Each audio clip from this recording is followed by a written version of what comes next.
Mga kabalita, inilibing na ang tatlong mangingisdang nasawi matapos makabangga ng bangka ang isang barko sa West Philippine Sea.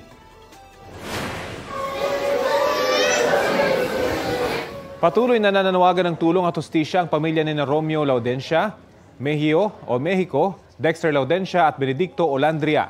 Sakay ang mga mangingisda ng Filipino fishing boat na Derry nang makabanggaan nito ang isang commercial vessel na MV Pacific Ana sa laot ng sakop ng Agno, Pangasinan noong October 2.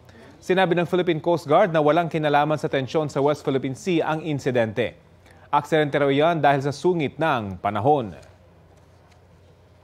Balita ko, may tututukan kayo tuwing 11 a.m. sa GTV. Alamin ang mahalagang balita at impormasyong dapat nyong malaman sa Balita Ko tuwing Lunes hanggang Biyernes. Mag-subscribe din sa GMA Integrated News sa YouTube. Sa mga kapuso abroad, maaari po kaming masubaybayan sa GMA Pinoy TV at www.gmanews.tv.